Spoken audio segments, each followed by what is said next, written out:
السلام عليكم ورحمة الله وبركاته داودyaal kusoo dhawaada barnaamijkeena akhbaaraadka Bollywood kanagoo maanta kusoo qaadan doona qodobo aad u xasaasisan fadlan hadday tahay markii kugu horeysay fadlan subscribe noo saar channelka muuqaalkan like saar dhiirigelintiina inoo muhiim asxaabta degdeg dowladda Hindiya oo ku dhawaaqad in tiyaatarada la furayo xilliga la furayo ugu dambeyn waxaa lagu dhawaaqay xilliga rasmi ah dib loo furayo tiyaatarada gudaha Hindiya ee sida weyn loo wada sugayo maadaama ay muddo xirnaayeen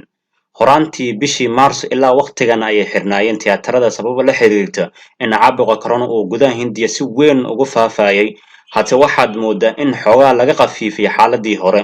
haddaba dowladda Hindiya war rasmi ayay soo saartay waxayna ku sheegtay in la fasaxay tiyaatarada oo aflaamta laga daawan karo laga bilaabo 15 bishan Oktoobar tani waxay ka dhigan tahay 15 Oktoobar in wax walba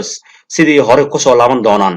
aflaan badan ayaa jiray in la daawadan la rabay sida sanadkan gudihiisa sida aflaantaas oo kale ah Suryavansh Reddy iyo kuwa kale oo badan balse haddeer jadwal iyo xilli tiyaatareed ayaa loo sameyn doonaa Deepika oo ooysay ama ilmeysay markii su'aalaha daroogada wax laga weydiinayay atariishada caanka ah Deepika ayaa markii ugu horeysay taariikhda kiis darooga ah qoorta loo geliyay misana lagu eedeeyay heer lagu kalifay inay booqato xafiiska dambaarista daroogada Deepika ayaa su'aalo kala nooc ah misana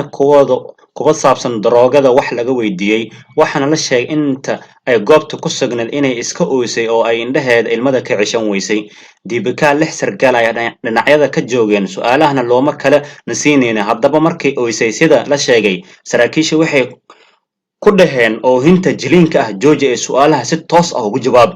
waxaa la sheegay in xidigtan ay admin ka ahayd group WhatsApp oo daroogada kaliya loogu hadlo waxaana groupkaas ku jireen shakhsiyaad caan ah sida kalena Sushanti maamulihiisii hore iyo Deepika maamulaheeda Karishma Prakash way ku jireen haddaba kiiskan waxay kasoo kordhan barnaamijyadeen dambe ay kula socon doontiin nin shirkadda Karan Johar ka shaqeynaya oo loo xiray isticmaalka daroogada ee Karan Johar oo laga shakiyay Prasad waa mid ka mid ah shaqaalaha shirkadda Dharma Production ee Karan Johar iska leeyahay ninkan ayaa loo xiray inuu daroogada iibsan jiray muddo 24 saac ayaa su'aal la weydiinayay ugu dambeyn waxaa caddaatay inuu daroogo isticmaali jiray waana la xiray warar xan ayaa sheegay in Karan Johar iyo asaga iska agdhawaayeen taasina Karan Johar baxar gelin karto balse shirkadda Karan Johar war rasmi ay soo saartay waxay ku sheegtay in warkaasi been abuur yahay arrimaha shaqada mooyee wax kale ama noloshiisa gaarka waxba kama ogeyn ayay shirkadda tiri sidoo kale waaxda baarista daroogada waxay sheegeen in ninkan xiriirtaankiisa uusan Karan Johar meelna ka soo gali karin oo wax karan lagu eedeynayo ayaanba sii jirin ugu dambeyn haddeertan wax shaki ku jiro ma ahan in Bollywoodka badankiisa isticmaalaan daroogada noocyadeeda kala duwan waxaana la qorsheynayaa in kiskis loo baari doono Bollywoodka guud ahaan